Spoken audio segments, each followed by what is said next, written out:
Hey folks, I'm Chris and I'm your Commander Mechanic, here with another episode of Let's Do a Brew. Before we get started, I wanted to remind everybody, if you like our content, remember to subscribe. We do great content twice a week, sometimes 3 times, so make sure to subscribe to never miss a video. Today's guest on Let's Do a Brew is Angelo Guerrera, the Jesguy, writer for EDHRec. Angelo, welcome to Let's Do a Brew. Hi, how's it going? Fantastic. I am so thrilled to have you here. It's amazing to have somebody from EDHRec on the show. People might know you as a regular staff writer for EDHRec. Why don't you tell us a little bit about what you write about and how long you've been writing for the channel? Yeah. Well, first of all, thanks for having me on. I really appreciate it. Always pleasure. But yes, I write for EDHRec. I write weekly, every Tuesday, and my article series is Arca Tune-Up, which is kind of similar to what we're doing tonight. So what I do on my series is I go through the theme pages and the tribal page, and I go through the average deck list, and I take probably about the top 10 cards from the theme and just slot it into the deck. Take out some things, put in some things, and just write about that. Cool. And yeah, by this point, I've been writing for EDHRec for a year and a half, I think. It doesn't even feel like it, but yeah, about a year and a half now. And I've been writing weekly since December. Right on. Yeah, it's been great. I really love doing it, and it's wonderful. For sure. And for people like us that build a deck list a week or do a tune-up a week, what kind of strain is that like for you? Do you always find that you've got a creative outlet? Yeah, so funny we should talk about strain. I just talked with Joey, editor, podcast. Joey, love him. He's fantastic. With everything going on with like COVID and all the other stuff, it's been really hard to kind of keep up week to week. So I am actually taking a slight break. I'd say probably for a couple weeks and then going to bi-weekly, right, just because burnout is real. Of course. If you don't have an outlet for all the stressors going on and the things that you love end up unintentionally becoming a stressor, you kind of need to take some time, and that's really important. But but before COVID, before all this, doing a deck a week, fantastic. It was wonderful. I just have all of these things going on in my brain every week, and it was a wonderful time to just be able to like sit down, on a Friday night and be like, this is the deck I'm doing. I'm going to do something, crazy. I'm going to do mono white Yorion, or I'm going to do Chulane Morphs, or like something like that. So It was really nice to like have that place to put something. Absolutely. And for building as many decks as we do, we get to see a lot of aspects of this format, a lot of the things that can be done. And I'm sure that when you're building these decks, you see a lot of things come up pretty often, right? You see a lot of things that overlap from deck to deck and from build to build. For a brewer like you or like I, do you find it tough to avoid leaning into those staples in many decks? Yeah.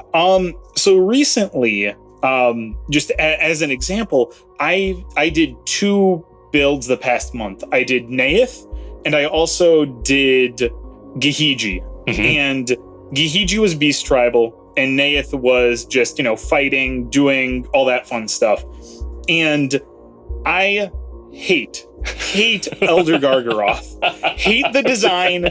It's like, it's so ham-fisted where it's like, we really wanted a good creature. Yeah. Let's like blow it out of the park, but like not in an interesting way. It was just like, yeah, let's slap on, 13 lines of texts. Yeah.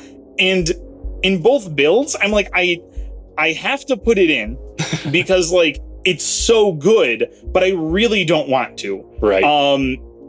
And since I've already done it twice, I'm probably going to try and lean away from it in future articles. Yeah. But the first couple times, I'll give it a bit of leeway, and I'll say, oh yeah, Gargaroth, or Fiery Confluence, or Nyx Bloom Ancient. Like I'll sprinkle those in. Yeah. But the more they come up, I just don't want to use them. Like they're so good. Yeah. I feel the same way about the Questing Beast too.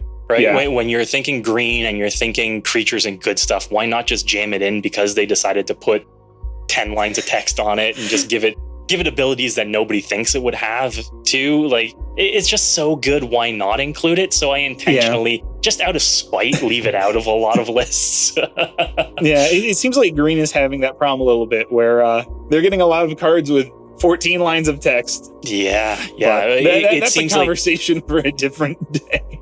Right. It seems like sometime like a year and a half ago or whenever the development cycle is, they said, hey, green really needs some love. So let's just give it like home run after home run after home run. And then like, damn the constructed formats. But aside from that, and aside from things that are just good, do you find yourself leaning away from some deck building tropes, let's call them, like including tutors in all of your decks too? Do you build to budget or unlimited? So I try and strike a balance. So I try early on in my EDH career, I was like, yeah, tutors are cool. They're just like whatever I need whenever I need them. Right. But the more experienced I got, I realized that it was just less fun to do that. And there are certain decks where I will play tutors. I have a Gonti deck, and I want that Gonti deck to work, and I think it's fun when it works. And so I have 6 tutors in there because I need those pieces. Right. But anytime that I can just add card draw instead, I'll do it. You know, do I really need this worldly tutor? I could just play Rishkar's expertise. You know, I'd rather draw 6 cards than tutor for 1. It's more fun. Right. You get to see more of the deck and you get to do more variety of things with the deck as well. The only time I'll include a suite of tutors is if I'm playing with like a hidden commander in the deck that you want to get out, right? And in those cases, you need to go find it. So you want to include the tutors, and they're just another copy of the one card that you want to go get. Be it Revel in Riches or a Mechanized Production or something like that, right? The hidden commander in a deck.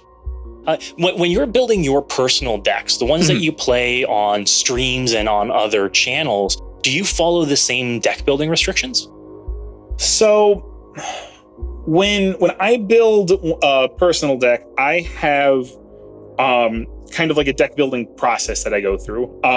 I put aside 37 lands just right off the bat. Just here are my slots, 37 lands. I do 10 ramp, 10 draw. That's something I learned very early on from the command zone. I still do it to this day. And, there's a little wiggle room, obviously, but that's the first thing I do. So like 1/3 of my deck already done before I've even touched the first card. Yeah.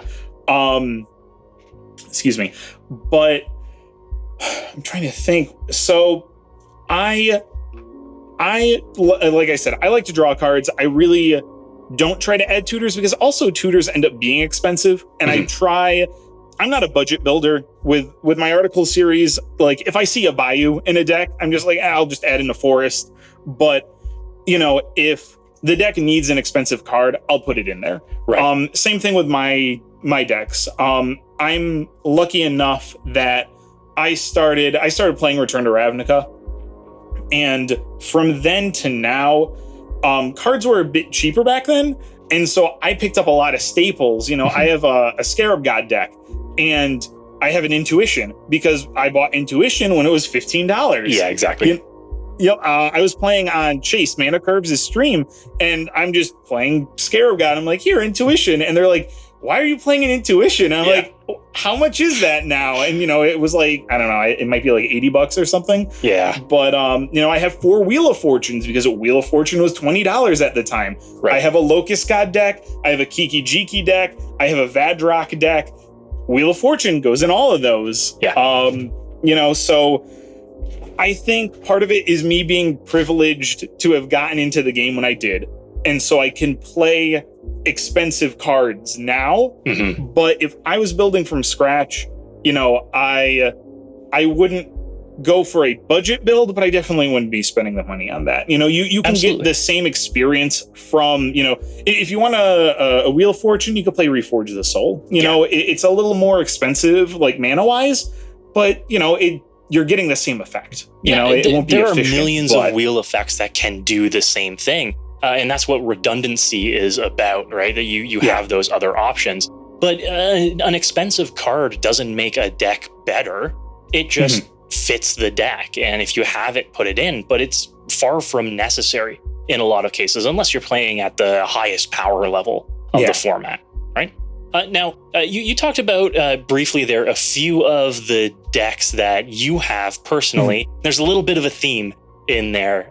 You are known as the Jesguy. Yes. And you like the red, white, and blue color combos, and particularly, as we can see from your dress today. Yes. What draws you towards those colors, those color combinations? So, I'm going to go back. I'm going to go back to around when I first started playing Magic, even before EDH, because me getting into EDH is a different story. But I started in M13, and I had the black-white precon deck. I was like, cool, Exalted Knights seems sweet. Return to Ravnica came around. Black-white Orzhov wasn't in Return to Ravnica, so I was like, what am I going to do?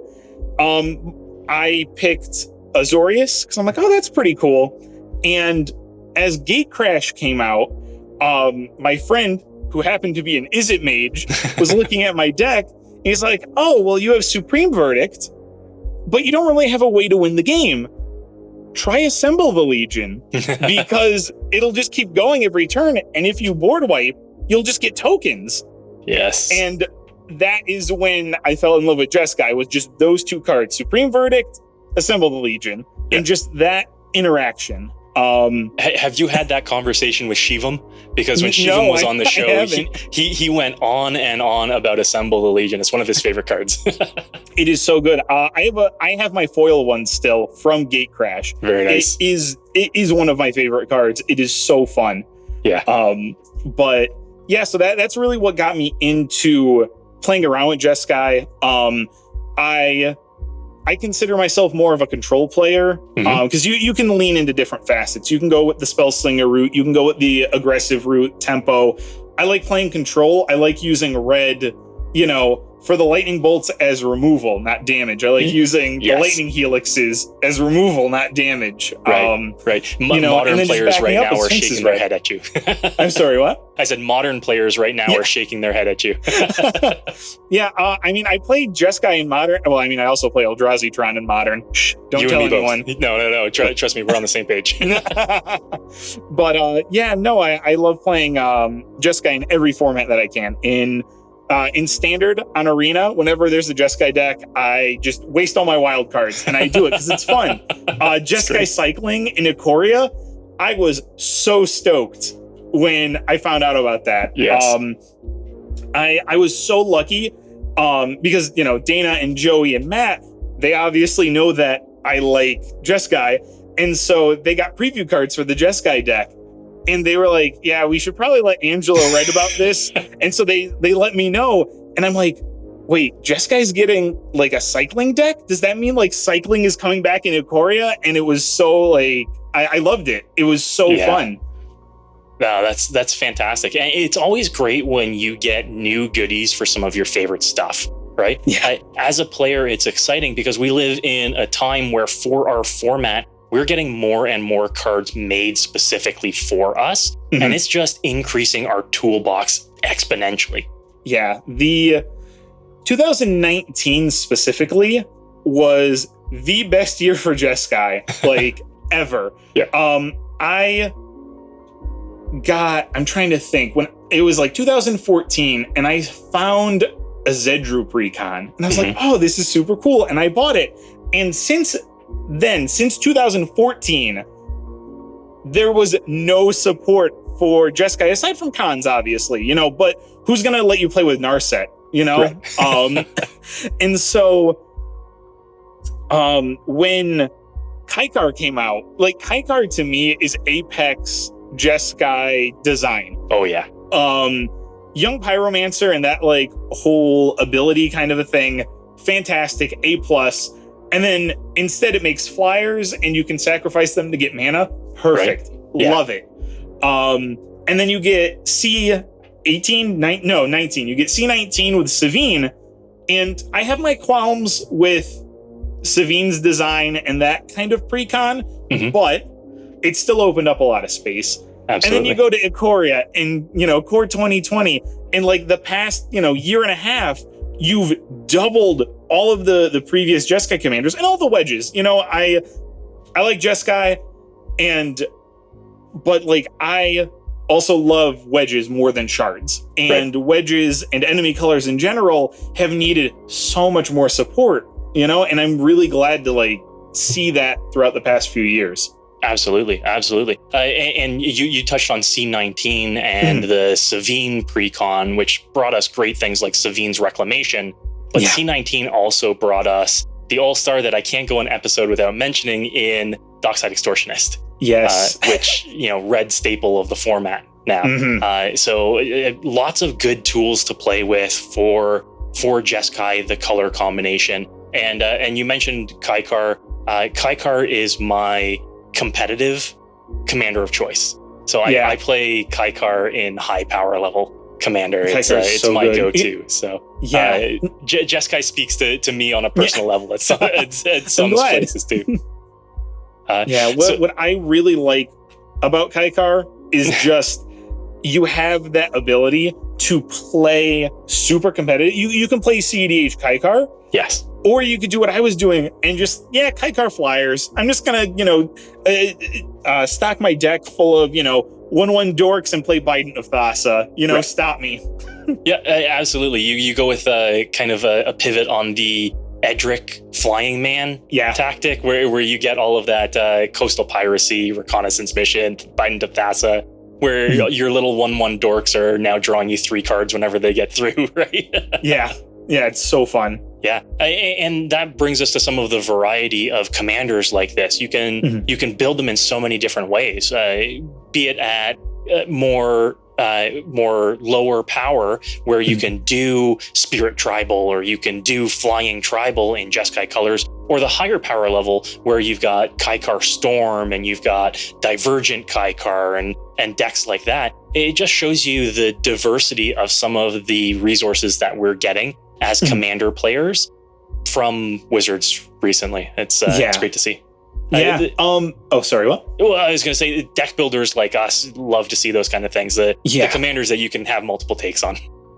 Yeah, and I think that there's some hits and some misses, and not to pick on Sultai. I know it's a meme that I'm not like a huge Sultai fan, but you see commanders like Muldrotha and Yarok, and I do feel like Kaikar is about that level where you can do basically whatever you want.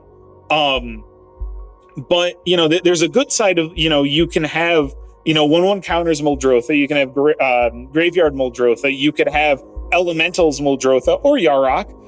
But it also kind of, being so broad, also comes with its own challenges, where sometimes it's just like, why wouldn't I just do the most optimal thing? Why am I going to do 1/1 counters Muldrotha when I could just do the best Graveyard Muldrotha? Or, why would I do Flying Tribal Kaikar when I could do, Divergence or, anything good, And so Savine's really pigeonholed into doing one thing. Yeah. But at least, they know what they're doing, right. And you know what you're getting into.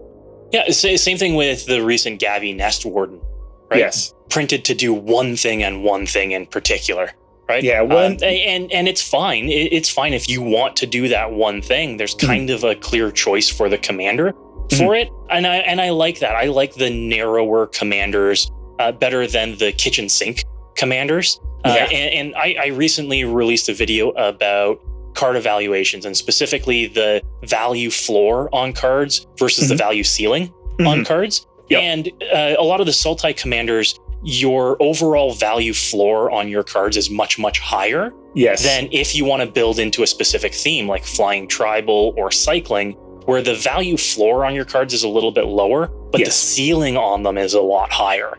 Yeah. Just getting back to Gavi for 1 second, I like what they did where, like Savine, you could only do flashback stuff. I mean, flashback like. You know, you get your aftermath and your jumpstart stuff, but like you're really doing only that. Mhm. Whereas Gavi lets you get free cycling costs, but you could always just draw cards with her and still get the value, which is nice. I feel like C19 kind of had that issue with like Kadena too, where like I don't know how broken this would be, but Kadena could have said, you know, colorless spells or whatever. As an Eldrazi fan, that would have been nice for me. But Right.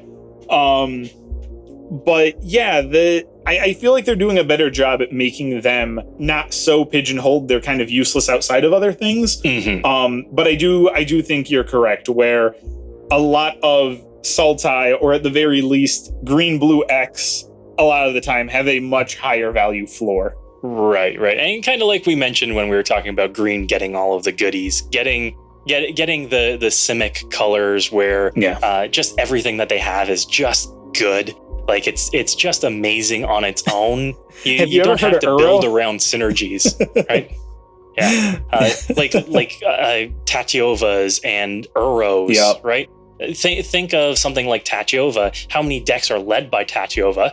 Fantastic commander, but Tatiova also fits in the 99 of just about every other blue-green X deck too. Yeah, just because it's so good. Because who's not playing lands, right? Mm-hmm. Yeah. If I'm playing green-blue, there's no reason for me to not run Tatiova. There's no reason for me not to run Uro, and there's also no reason for me not to run Oko. Yeah. Like the decks build themselves, and it's almost a bad thing. It probably is a bad thing, but right. Well, yeah, and you start having to do those restrictions like we mentioned at the outset, where you're like, you know, it's blue-green X, I can throw in Oko, but do I want to put Oko in here just for the sake of putting it in because it's in the colors, right? Yeah. A lot of people are inclined to put Oko into commander decks because this is the only format you can play them in anymore. So, you know, don't be mad at somebody for putting the card in definitely where not.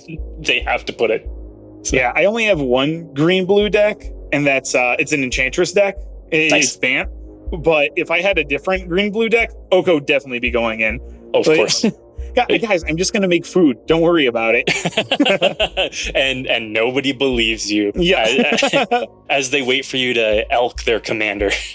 I would never do that. That would be very rude. Right, exactly. Just like you wouldn't steal somebody's commander and kill them with it. I don't know what you're talking about. That was too good to pass up. I'm really sorry about that. I know. And for anybody that's not aware, if the video's out on the Affinity for Commander channel, I'm going to link it up here for everybody to find out what we're talking about. So the other thing that we do here on Let's Do a Brew, Angelo, is of course we do a brew. We do a deck build, surprisingly. And one of the things that you and I talked about before cameras were rolling is building a deck that's a little out of your wheelhouse. You've got several decks that are, of course, personal favorites of yours. You're known as the Jesguy.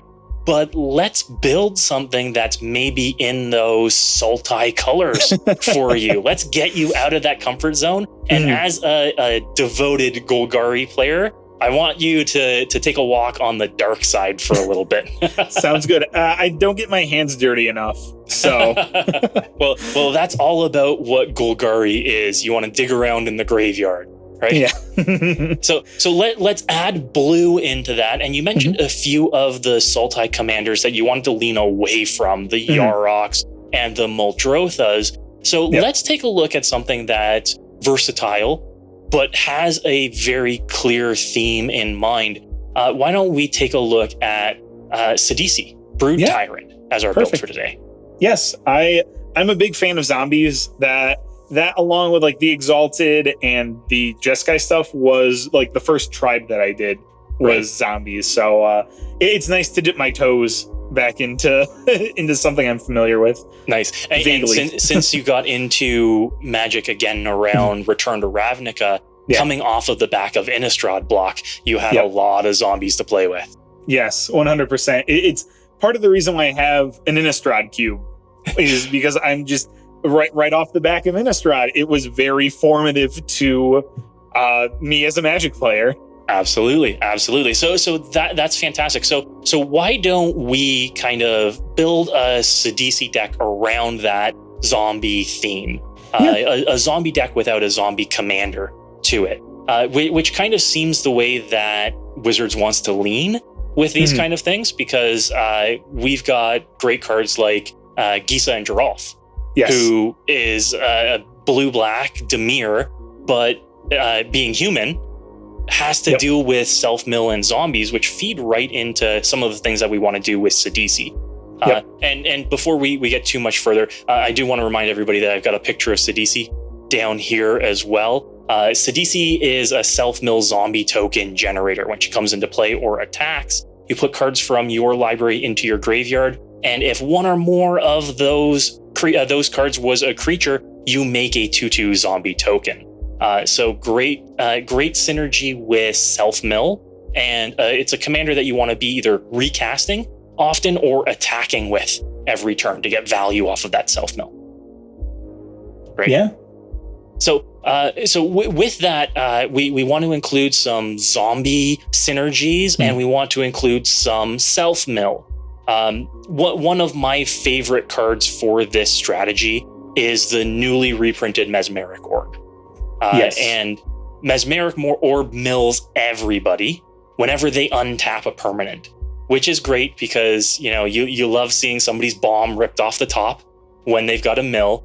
But the other way that it plays really well with Sidisi is that every untap trigger is a mill trigger.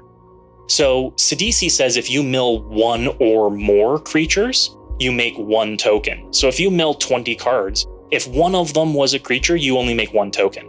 But with Mesmeric Orb, for every permanent you untap, you've got the potential to make a zombie for each creature you mill, which is incredibly powerful. That's very strong. Right. So what about you? What would you include in a deck like this? So a favorite card of mine, and it's an enchantment, and I've always wanted to find a space for it, is Path of Discovery. Okay. I really like Explore because it's basically Scry. And so you can choose to bin creatures, which will also get you a zombie.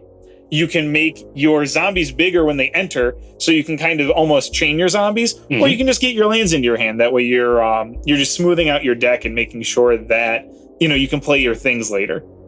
Absolutely. And you've got the ability to chain triggers of this as well. If you bin a creature off the top, you make a creature, which triggers Discovery again, which you can make another creature with, and you can just end up going off. And one of the things that you can do is do that on an opponent's turn too. You can end of turn, the player before you, oops, I made 6 zombies because, one creature got milled, right? Great synergies and abilities like that. I think that's a fantastic choice. Yeah, I like that. I also like Sir Conrad. He's not a zombie, but if we're going to be throwing stuff into our yard, might as well ping everyone for it. And he can also mill too.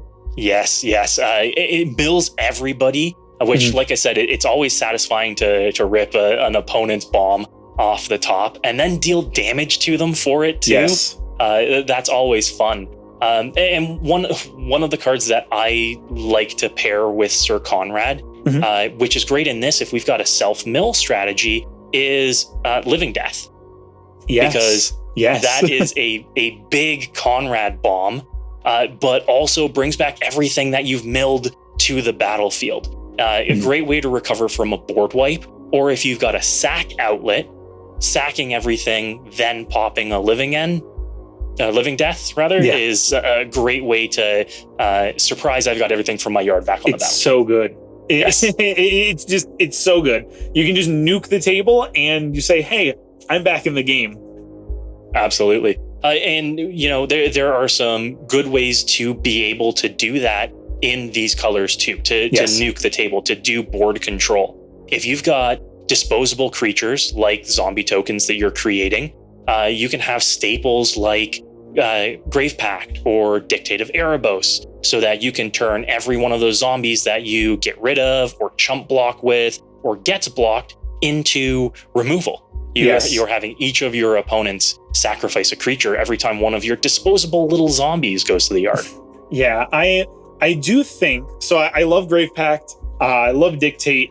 I do think that there is a bit of a caveat with those cards, though, where I put them in the same class as Aura Shards, and I got a lot of flack on Twitter for this one, but I also put them in the same class as Smothering Tithe, where they can really be oppressive in a game if left unchecked. Yes, run removal, make sure your opponents can't do like stupid things with these cards, but if you're sitting down and wanting to play a fun game with your friends, these cards are not conducive to that. Yes. Yeah, if you're looking to, beat your friends up, awesome, good job. You can probably do that with Grave Pact and Dictate, but just be aware that they aren't the most fun.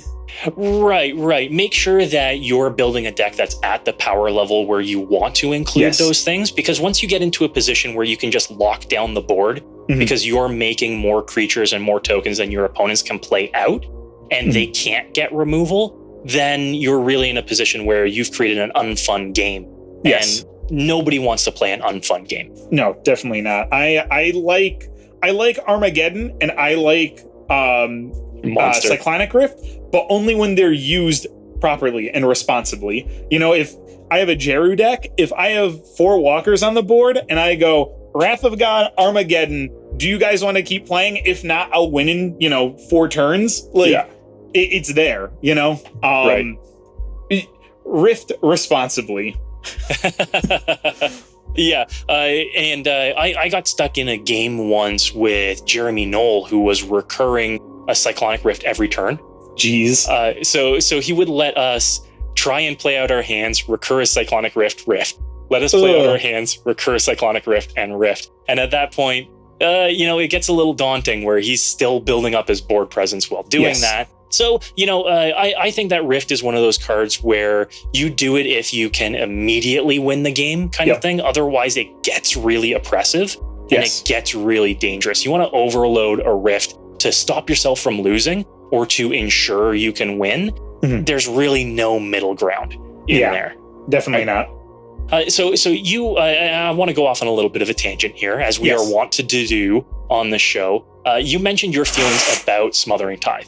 And the way that Smothering Tithe can really be oppressive in a game if left unchecked. Because nobody wants to tax their draws by 2 mana. That is a hefty sum to pay. And I agreed with you in that same in that same thread on Twitter. Smothering Tithe is hands down the best white card in Commander. Hands down.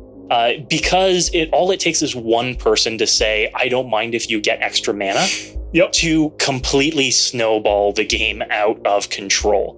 And I'm doing a little bit of a piece coming up. I think at this point it's going to be released on Advantage.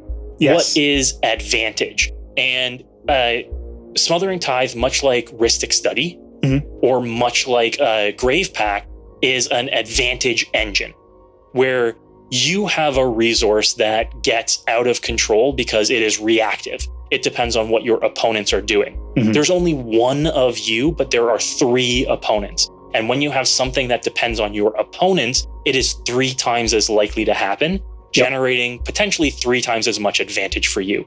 Smothering Tithe is exactly that. Yes, 100%. I know you had mentioned the game with Affinity for Commander, which will be linked wherever you said it would be linked. Up here.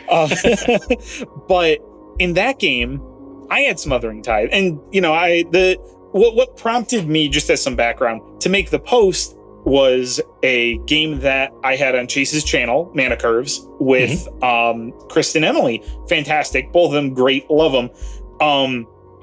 Kristen had Smothering Tithe out both games, which, again, fine. I'm not complaining about that. But the advantage was palpable. Much like in the game where I had the Smothering Tithe in the game that we were playing, if I didn't have Smothering Tithe, the game would be completely different. Every time that I play Smothering Tithe in any game, I get out of control. And it's not because I'm wheeling. It's not, I'm not going Smothering Tithe wheel, here I get 21 treasure. It's, you draw a card, you draw a card. Oh, you drew 3 because you did something else, and now I'm up 5 mana. And then it comes back to my turn, and I untap 6 lands, and now I'm at 11. It's ridiculous. Absolutely. It is the incremental accrued value from a card like that. Even if people are only drawing 1 card a turn, if they don't pay the 2, because that's a major strain on resources. It is. Then you're out of control. You're untapping with 3 extra mana. You've paid 4 to generate 3. And that can happen every single turn cycle. You get through 1 turn with a Smothering Tithe on the board, and it's started to pay for itself already. Yes. Part of the issue too with the Smothering Tithe is, let's say we're on turn 5. Let's say I play it on 4 and the last person. You get to turn 5 and they go, okay, cool. Pay 2 mana, draw. If they play a land, then they get 3 mana available on their 5th turn.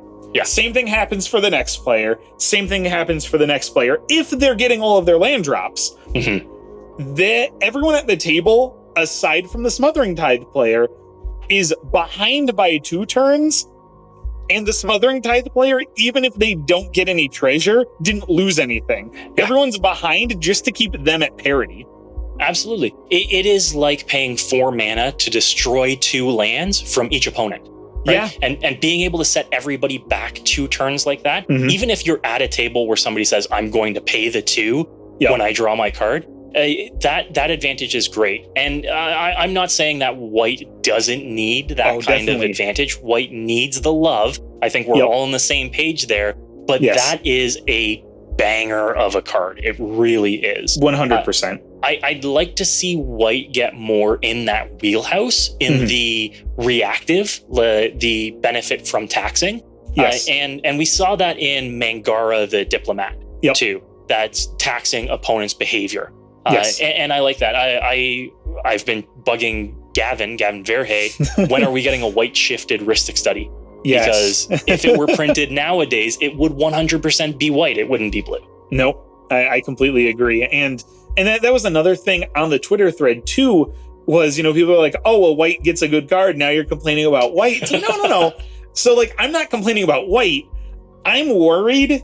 What if we get another Smothering Tithe? What if we get another 3 Smothering Tithes? Because we've seen Uro, Oko, Tatyova. We've seen this in green blue.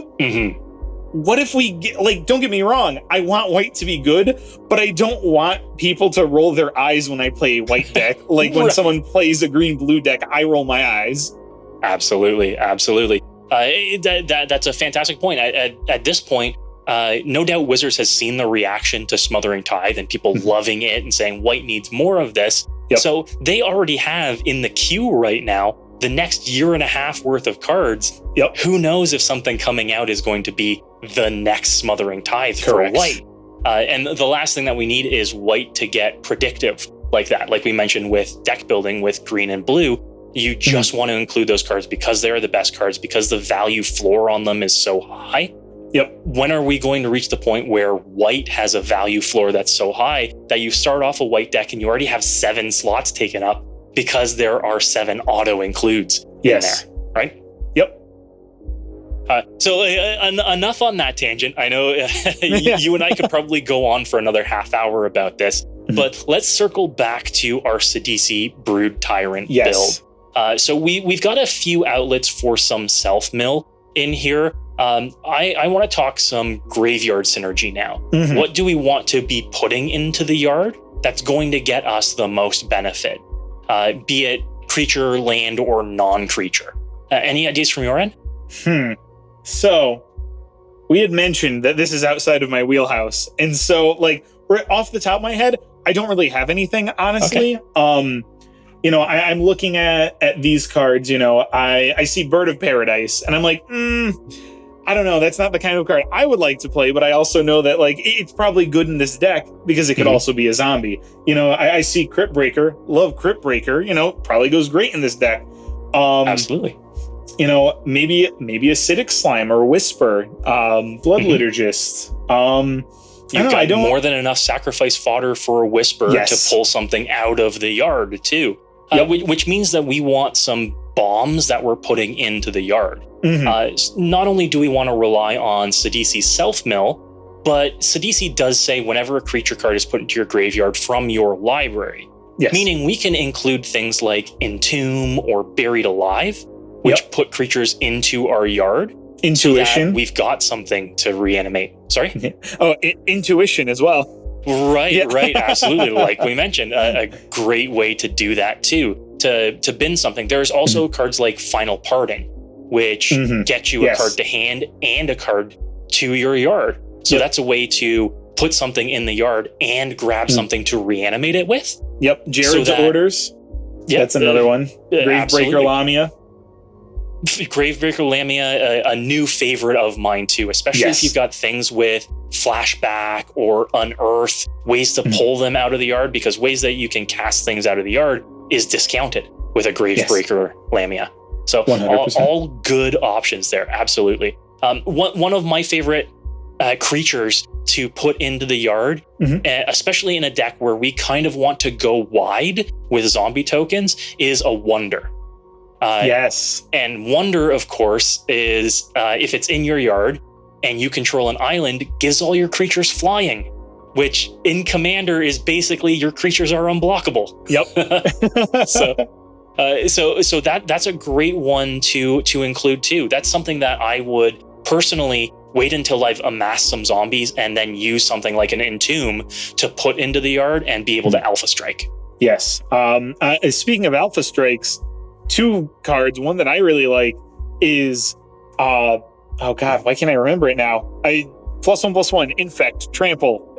Triumph of the Hordes. I had it and then I didn't. Triumph of the Hordes, fantastic. I like ending games. I don't like 3-hour slogfests. I only have a certain amount of time to play Magic. Let's make it an hour game. Triumph of the Hordes, great at that. Craterhoof Behemoth, also great at that. Absolutely. When you're going wide, when you've got even 3, 4, 5 creatures, doing something like pulling a Craterhoof Behemoth out of the yard is absolutely going to end the game. And Triumph of the Hordes is a great way to say you're at 40 life. Sorry, you're only at 10 life because I only need to deal 10 damage to you right now. Infect is, as some on the channel have said before, pretty broken in Commander. So I tend to agree with them, but I also tend to agree that sometimes you just want to close out a game. And being able to do it with one card, like a Triumph of the Hordes, typically the best way to do it. Yes, I completely agree. Something else that I noticed, because we're self-milling a lot, Thassa's Oracle, another potential way. I like doing my best to bake in at least 1 to 2 alternate ways to win, not necessarily outright you win the game kind of ways, but if I'm going wide, my normal my first instinct is add in Perforos, add in Impact Tremors, because then people are going to die that way. I don't need to attack. And I feel like if we're going to be milling ourselves, if we can't go wide with zombies and attack people, maybe we really need to just kill our library and say, here, Thassa's Oracle, or even Labman or Jace. Absolutely. And you and I have the same deck building philosophy in that way. I always say, have a plan to win without combat damage, because you never know when you're not going to be able to attack. When somebody has a Propaganda or a Ghostly Prison out and you aren't able to pay the mana to attack them with your entire zombie horde in these instances, or somebody has a Silent Arbiter out and you're only able to attack with one thing, have a way to get around that, right? Maybe somebody has locked down the board with a Peacekeeper and is ensuring that nobody can attack.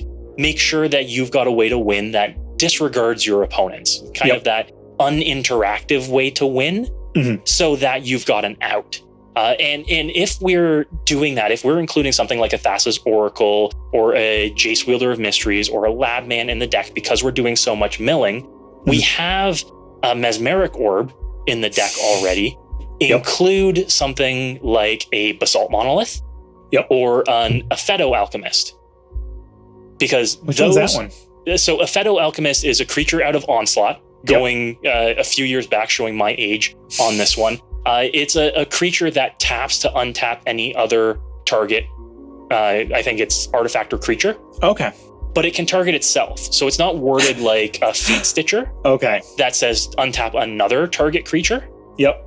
So if you've got a Mesmeric Orb out, you can just do the untap dance and mill your entire library. That's funny. Same with Basalt Monolith. Yes. Basalt Monolith taps to create 3 mana and spend 3 to untap it. So you can just, with a Mesmeric Orb out, do the untap dance, Yep. mill your entire library, get that zombie army, and either you can win by going wide with Haste Enabler, like a Concordant Crossroads, Yep. which is, I think, one of the only mass Haste Enablers in these colors. Yes. Or you can win by drawing a card off of the back of a Lab Man or by casting out a Thassa's Oracle. Yeah, 100%. Another way to win, aside from combat damage, and real quick, I'm going to turn a light on after I do this because sun went down. It got dark. Really weird to think about. Scarab God. If you get enough zombies, then you can just sit back and say, hey, every upkeep, y'all are going to take 9 and they can't stop you. You get that passive damage off of Scarab God. And you get to reanimate things too. Yep. So you can, pull that Craterhoof Behemoth out of your yard, or better yet, pull it out of an opponent's yard. Yes. So that you can get that too. Yes. Yep. Right? And when you combine stuff like that with like Rise of the Dark Realms, if you have a Concordant Crossroads out, you go, Rise of the Dark Realms, well, I guess Craterhoof was in my bin. Bam, here you go. Everyone take, 45. Yes. Can't really stop that.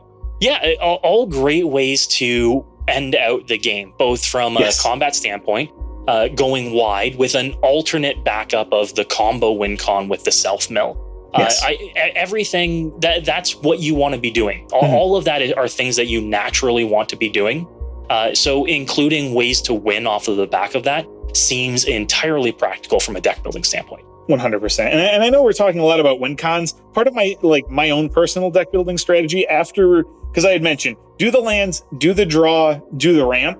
The first thing I figure out is what are my win conditions? Because again, early on in my EDH career, I had slog fests that were 3 hours long because no one knew how to win the game. They were just like, oh, well, I'm going to play Ghostly Prison and Propaganda, and here you attack me and you take 1, I gain 1. Right. Those really slow things. Those have scarred me, and I always want to make sure that I have my win conditions in the deck first. Absolutely. And like I said, the decks that rely on attacking to win, perfectly fine. Make sure you've got something to back that up with too. 100%. Because again, you never know if you're not going to be able to stick a creature on the board. You never know if your commander is going to be prohibitive to cast, right? Yeah. If you start off with a 4-mana commander like Sidisi and she gets killed twice, are you going to start paying 8 to cast Sidisi? That's rough. I know for me personally, bye-bye, I'm not casting my commander again for the rest of the game. Sidisi? Who's that? Right, exactly. And there are some players that I know that will build a deck with a commander as an ornament and will never cast their commander anyway. There's no need to or reason to. They don't build a deck around commander synergies. They're using their commanders for color identity. Yeah. But I am a player that will build around my commander. 100%. I want to build in those synergies, and I take into account for the card choices in my deck, do they work better with my commander? Yeah. I don't like utilizing commanders specifically for color. I'm much more like, with you, where I want to build around my commander and I want to have a theme and I want to have a through line and I want it to do something. But also, when you bake in those secondary synergies, you are kind of going back to that first route where you're like, yeah, I like the colors, I like this, but I completely agree. If I pick a commander, I want to utilize that commander. I want to do fun stuff with them. For sure. And because of that, in a deck like Sidisi Brood Tyrant, that informs some of our decisions about some of the staple cards we would normally be including. Yes. For instance, you're in green, so you want to include Mana Dorks, but in this case, you would want to include seldom used Mana Dork like a Milliken. Yep. which is tap, put the top card of your library into your graveyard to create a colorless mana, Yes. because it gets better with your commander. Yes. It's a 2-mana mana dork, which, I mean, you're in green, you get better returns than that, but it gets better and better and better with more of your synergies. Yes. Another Innistrad favorite, Deranged Assistant, basically the same thing, but in blue. 1/1 for 2, tap it, mill a card, get a mana. Perfect for the deck. Absolutely. I usually do my best to stay away from mana dorks in Commander. If I'm in green, I want Cultivate, I want Nature's Lore, I want all of those. Llanowar Elves and Birds of Paradise don't really do anything for me because one stray board wipe and all my progress is gone.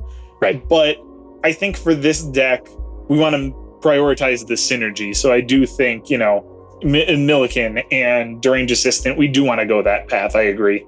Absolutely. And I normally include mana dorks in my deck if I want to hit certain mana costs ahead of curve. So if I've got a 3-mana commander, I'll include all of the 1-mana dorks that I can, so that I can hit my commander on turn 2.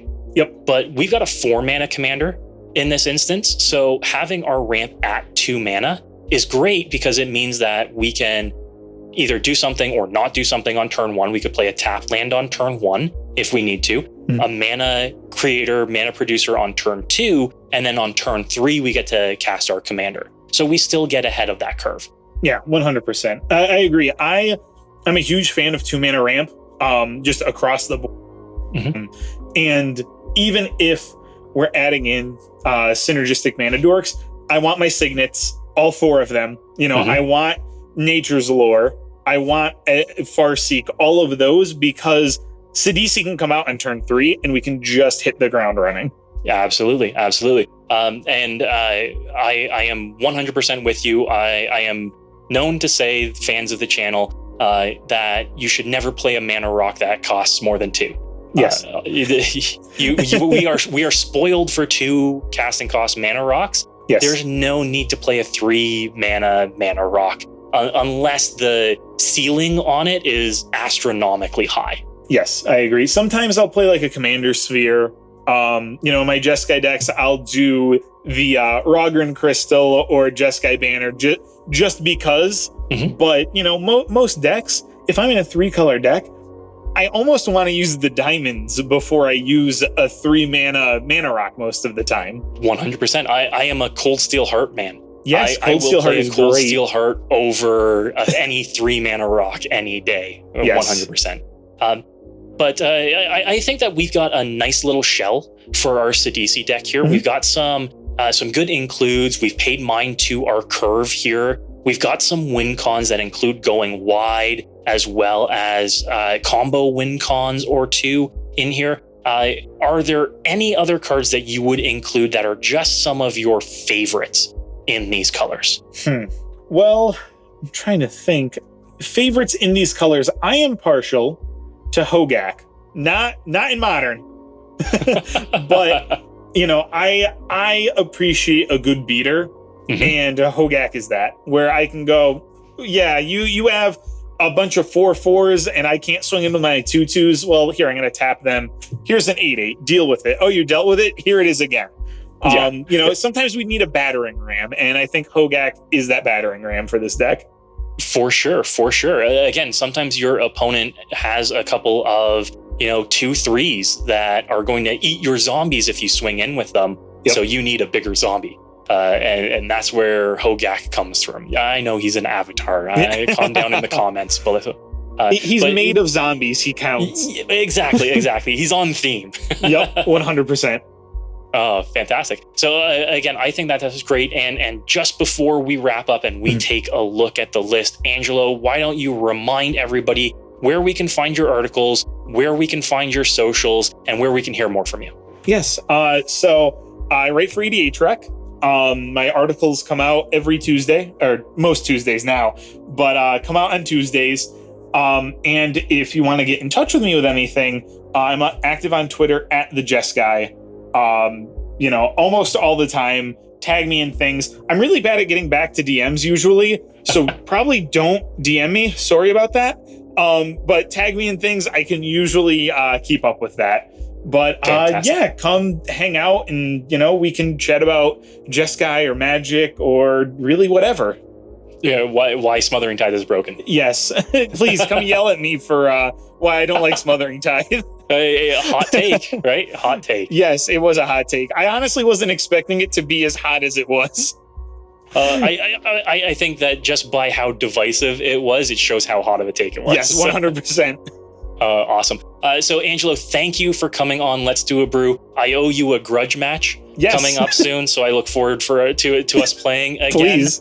But let's everybody take a look at our Sidisi Brew Tyrant list. All right, and here's our list. I want to thank Angelo for exploring the Sultai side of deck building, getting out of his Jesguy comfort zone. What we've built here is a really graveyard, self-mill-centric Sidisi deck with strong zombie tribal themes. I think that really leans into Angelo's past, let's say, in terms of deck building. We've got a really cool deck here which has the ability to be really strong and can pivot its win conditions going very wide or going very deep, as well as having several non-combat win conditions with Self-Mill and the Scarab God to just drain your opponents with zombies on the field. I think in the end, we've created a great list, and I'd love to see Angelo pilot this too. Let's hope to see it in the future.